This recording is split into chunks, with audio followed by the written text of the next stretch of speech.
안녕하십니까. 로마서 묵상 14번째 시간을 시작하겠습니다.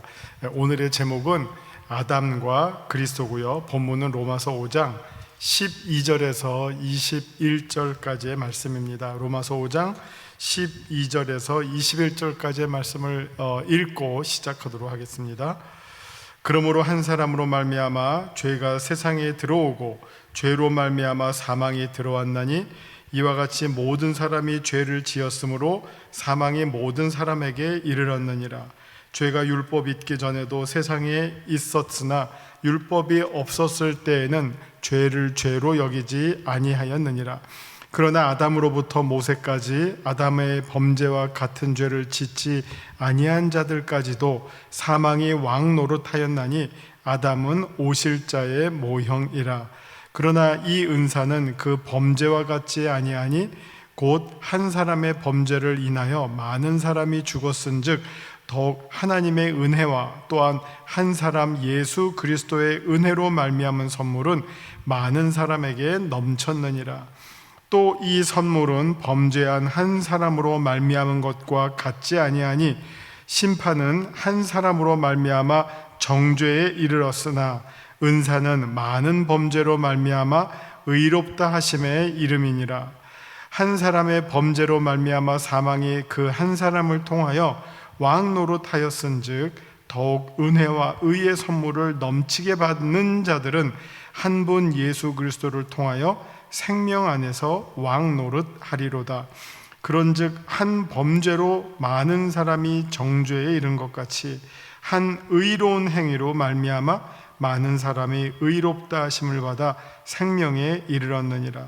한 사람이 순종하지 아니함으로 많은 사람이 죄인 된 것 같이 한 사람이 순종하심으로 많은 사람이 의인이 되리라. 율법이 들어온 것은 범죄를 더하게 하려 함이라. 그러나 죄가 더한 곳에 은혜가 더욱 넘쳤나니 이는 죄가 사망 안에서 왕노릇한 것 같이 은혜도 또한 의로 말미암아 왕노릇하여 우리 주 예수 그리스도로 말미암아 영생에 이르려 함이라. 아멘. 우리 오늘 본문을 보시면요, 첫 번째 아담과 예수 그리스도가 서로 비교가 되고 있는 내용이 쭉 진행이 되고 있습니다.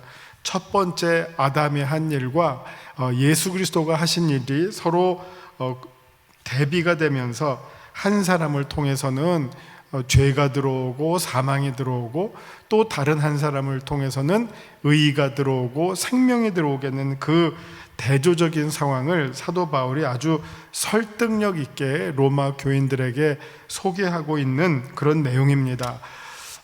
이 본문을 이제 차례대로 한번 설명해 드리도록 하겠습니다. 먼저 말씀 요점을 보면서 소개해 드리죠. 말씀 요점.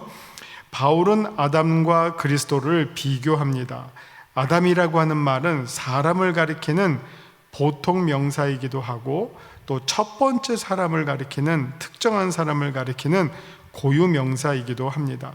첫 아담이 대표하는 인류의 타락, 그리고 둘째 아담이신 그리스도가 대표하는 구원받은 인간을 대비해서 우리가 타락으로부터 어떻게 구원으로 이르게 되는지를 잘 설명해 주고 있는 내용이 되겠습니다.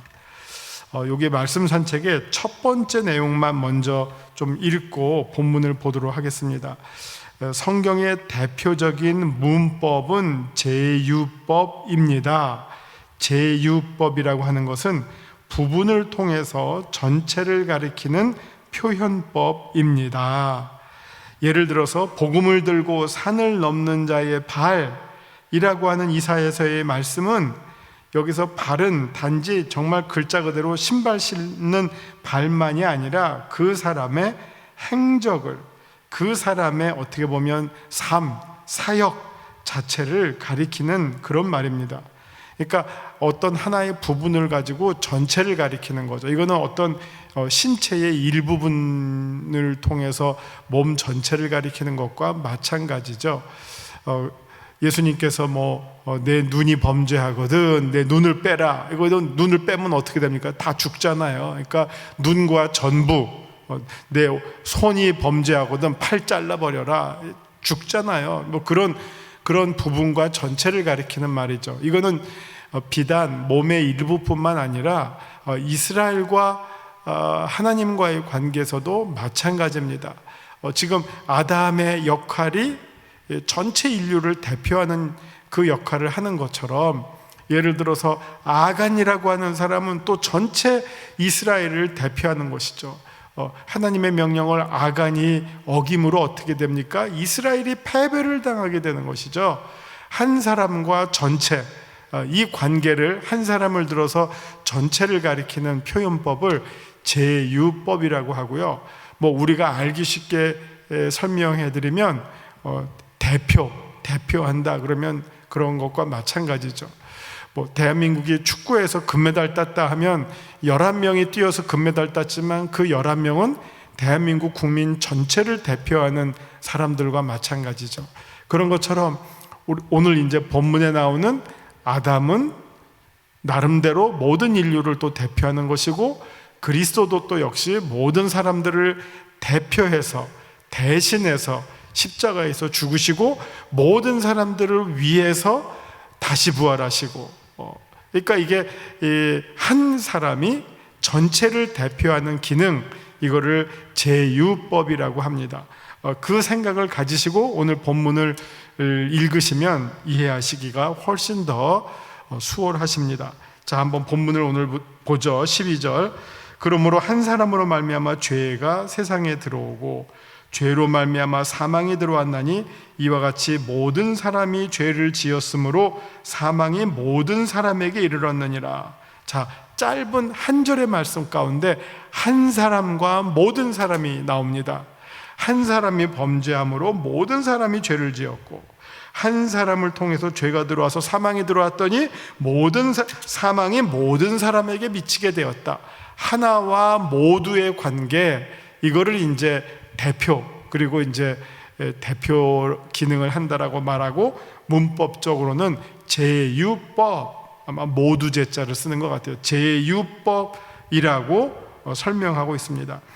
지금 여기 12절의 내용은 창세기 3장에 아담과 하와의 타락, 그 뱀의 유혹을 받아서 먹지 말라고 하는 선악과를 먹고 그걸 먹으면 정령 죽으리라 라고 하나님이 분명히 말씀하셨음에도 불구하고 뱀의 꼬임에 넘어가서 그것을 그만 먹고 말았더니 결국은 그 뒷감당이 어떻게 됩니까? 하나님의 어떤 심판을 받아서 에덴 동산으로 쫓겨나고 생명나무에 접근할 수가 없고 죽을 수밖에 없는 운명이 인간을 지배하게 되었고, 이런 어떤 전체적인 내용이 창세기 3장의 타락의 장면에 등장하고 있지 않습니까? 그 상황을 이제 바울이 연상하면서 어떻게 우리가 다 죄인이 되었고 또 그 죄의 결과로 사망이라고 하는 그 운명 속에 처하게 되었느냐, 사망의 왕노릇에 우리가 굴복할 수밖에 없게 되었느냐, 바로 한 사람의 범죄함으로 그렇게 되었다라고 하는 내용을 말씀하고 있습니다. 자, 그 다음에 13절에 죄가 율법이 있기 전에도 세상에 있었지만 율법이 없었을 때에는 죄를 죄로 여기지 아니하였느니라. 뭐 이렇게 아주 간단하게 읽히는 본문은 아니죠. 죄가 율법 있기 전에도 세상에 있었지만 사람들이 그거를 죄라고 식별을 못했는데요, 율법을 통해서 우리가 죄를 죄로 보게 되었다, 이렇게 설명하는 겁니다. 이 본문을 이해하시려면 바울의 율법관을 이해하시면 되는데요, 바울은 율법이 가지고 있는 가장 중요하고 대표적인 기능을, 율법은 우리로 하여금 죄를 알게 하는, 죄를 깨닫게 하는, 죄를 고발해 주는 기능을 한다. 내가 거룩하니 너희도 거룩하라. 그럼 너희가 거룩하냐? 거룩하지 못하죠. 간음하지 말라, 도적질하지 말라, 거짓말하지 말라.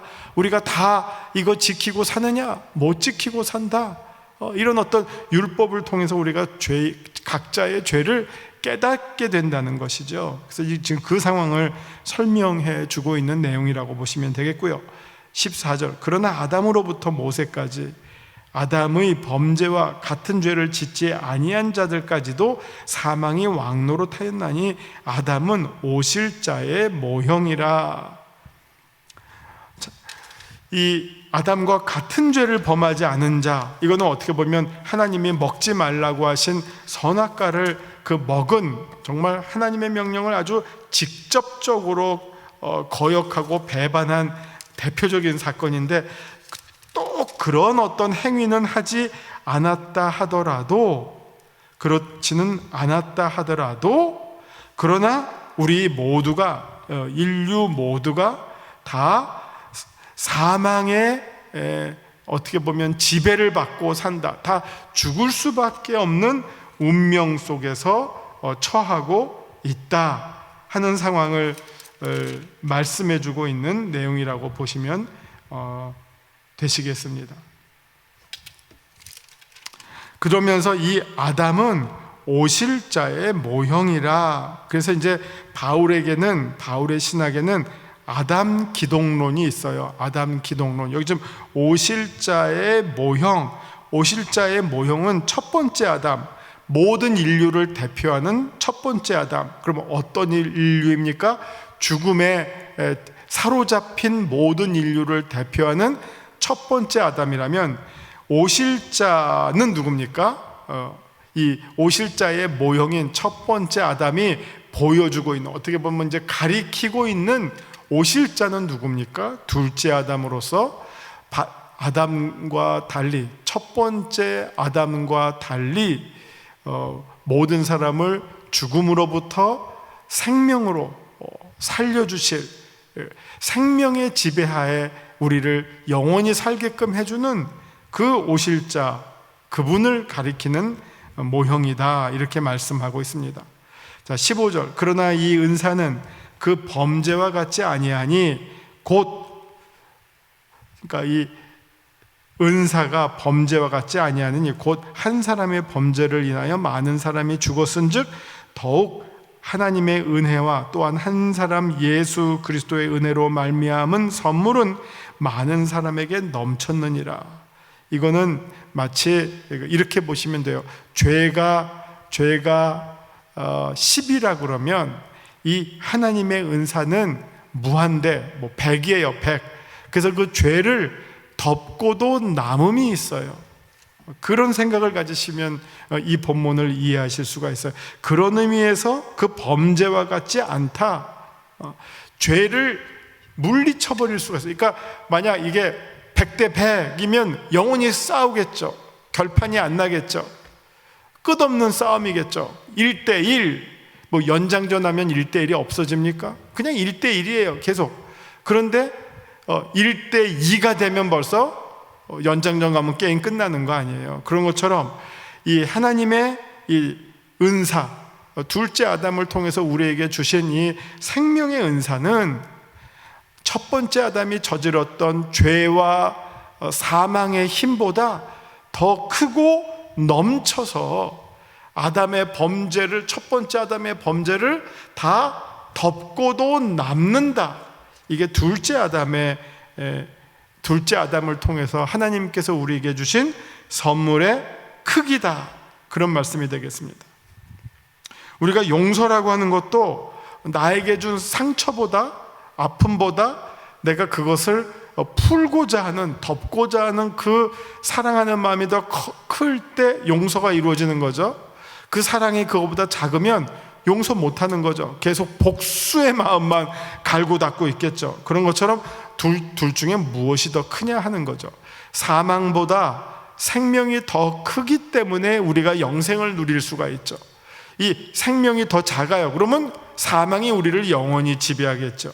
그렇게 어떻게 보면 두 개의 힘의 크기로 비교해 보시면 답이 나오실 겁니다. 16절. 또 이 선물은 범죄한 한 사람으로 말미암은 것과 같지 아니하니 심판은 한 사람으로 말미암아 정죄에 이르렀으나 은사는 많은 범죄로 말미암아 의롭다 하심의 이름이니라. 자, 16절에서 말하고자 하는 것은요, 여기 지금 한 사람으로 말미암은 것과 같지 않다 했는데, 사실은 좀 정확하게 이 본문을 이해하시려면 같은 점이 있고 다른 점이 있어요. 한 사람으로 말미암아, 요 내용 자체는 같아요. 한 사람으로 말미암아 사망이 왔다, 한 사람으로 말미암아 죄가 왔다. 그런 것처럼 역시 또 한 사람으로 말미암아 의의가 왔고 생명이 왔다. 이 점에서 한 사람으로 말미암아는 같아요. 근데 무엇이 다르냐? 내용이 한 사람으로 말미암아 죄와 사망이 왔다면 또 한 사람으로 말미암아 이번에는 죄가 아니라 의와 생명이 왔다. 이 점이 다르다고 하는 거죠. 그걸 지금 차이점을 이렇게 들어서 설명하는 거죠. 한 사람으로 말미암은 것과 같지 아니하니, 첫 번째 한 사람은 우리에게 죄와 사망을 줬다면 두 번째 한 사람은 우리에게 의와 생명을 준다. 그 점에서 같지 아니하다, 이 말이 되겠습니다. 17절, 한 사람의 범죄로 말미암아, 이건 계속 이어지죠. 사망의 그 한 사람을 통하여 왕노릇하였은즉 더욱 은혜와 의의 선물을 넘치게 받는 자들은 한 사람으로 말미암아 예수 그리스도를 통하여, 이게 그 말이죠. 한 분 예수 그리스도를 통하여 또 한 사람으로 말미암아 생명 안에서 왕노릇하리로다. 생명 안에서 왕노릇하리로다. 우리가 어떻게 왕노릇하냐 하는 것은 이제 6장에 가셔서 저 세례를 통해서 제가 설명해 드릴 텐데요. 지금 우리는 한 분 예수 그리스도를 통해서 생명 안에서 왕노릇한다. 그러니까 왕노릇한다를 다른 말로 말하면요, 생명 안에서 자유하다. 자유하다. 어느 누구도 우리를 속박할 수가 없다. 하나님 외에는, 하나님께 순종하면 우리는 모든 것으로부터 왕노릇할 수 있다라고 하는 내용이 되겠습니다. 왕노릇하다고 하는 말씀은 자유하다, 어디에 굴복하거나 붙잡혀 있지 않다, 죽음으로부터도 우리가 더 이상 붙잡혀 있지 않다 하는 것을 말씀하고 있는 내용입니다. 18절, 그런즉 한 범죄로 많은 사람이 정죄에 이른 것 같이 한 의로운 행위로 말미암아 많은 사람이 의롭다 하심을 받아 생명에 이르렀느니라. 또 하나와 많은 사람, 하나와 많은 사람 비교하면서 대조적으로 설명해 주고 있죠. 19절, 한 사람이 순종하지 아니함으로 많은 사람이 죄인 된 것 같이 한 사람이 순종함으로, 예수 그리스도께서 십자가 달리시기 전에 겟세마네 동산에서 내 뜻대로 마옵시고 아버지 뜻대로 하옵소서, 할 수만 있거든 이 잔을 내게서 지나가게 하옵소서, 그러나 내 뜻대로 마옵시고 아버지 뜻대로 하옵소서라는 이 순종의 말씀을 통해서 많은 사람이 십자가의 공로로 죄인으로부터 의인이 되었습니다 하는 내용이 되겠습니다. 율법이 들어온 곳은 범죄를 더하게 하려 함이라. 그러나 죄가 더한 곳에 은혜가 더욱 넘쳤나니. 아까 말씀드린 것처럼 율법이 죄를 자꾸 죄를 드러냅니다. 그러니까 죄가 전에는 그냥 간단하게 살았지만 이제는 정말 이 모든 죄가 가리키고 있는, 율법이 가리키고 있는 죄목들이 더 늘어났어요. 그래서 죄가 점점 율법 때문에 더 많아졌어요. 그냥 뭐 예를 들어서 뭐 사기 하나로 끝날 게 뭐 뇌물 공여다, 뇌물 받았다, 뭐 이런 거, 그다음 뭐 사문서 위조다, 이렇게 계속 법이 늘어나는 것처럼 율법 때문에 우리가 죄가 더 늘어나게 되는 그 상황을 말하는데요. 근데 그 다음이 더 중요해요. 율법이 들어온 것은 범죄를 더하게 함이라. 그러나 역시 이번에도 죄보다 뭐가 더 큽니까? 은혜가 더 커요. 만약 죄보다 은혜가 작았으면 그 죄가 기승을 떨치겠죠. 그 죄를 이길 수가 없겠죠. 그러나 그 죄보다 더 강한 게 무엇입니까? 은혜예요. 은혜가 더욱 넘쳤어요. 그래서 어떤 일이 일어납니까? 죄보다 은혜가 더 넘치면 죄에 대한 그 용서가 이루어지죠. 사죄가 이루어지죠. 화해가 이루어지죠. 구원이 이루어지죠. 생명이 실현이 되죠. 그런 일들이 벌어지게 되었다. 자, 마지막 절 21절, 이는 죄가 사망 안에서 왕노릇한 것 같이 은혜도 또한 의로 말미암아 왕노릇하여 우리 주 예수 그리스도로 말미암아 영생에 이르게 하려 함이라.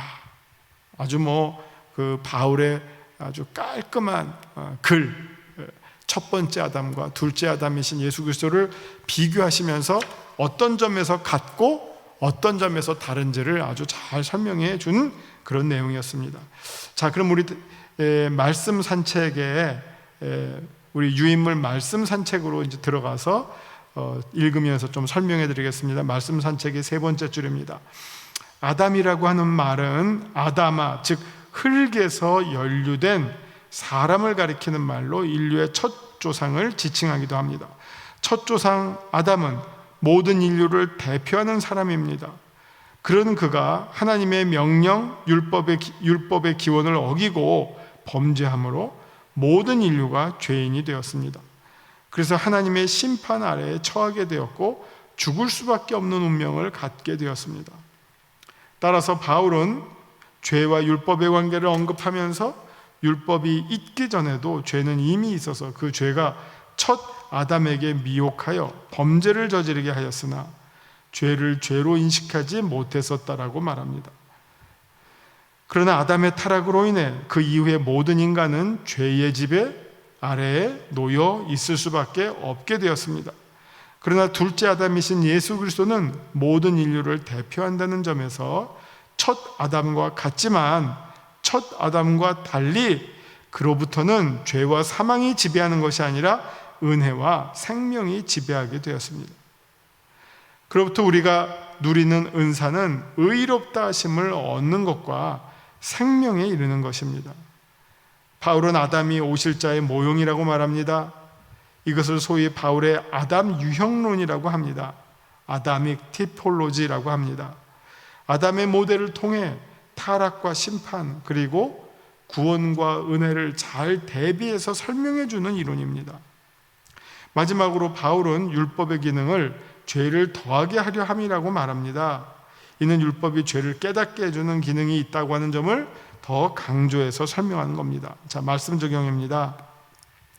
하나님은 어떤 분이십니까? 16절을 한번 보니까요, 16절에 또 이 선물은 범죄한 한 사람으로 말미암은 것과 같지 아니하니 심판은 한 사람으로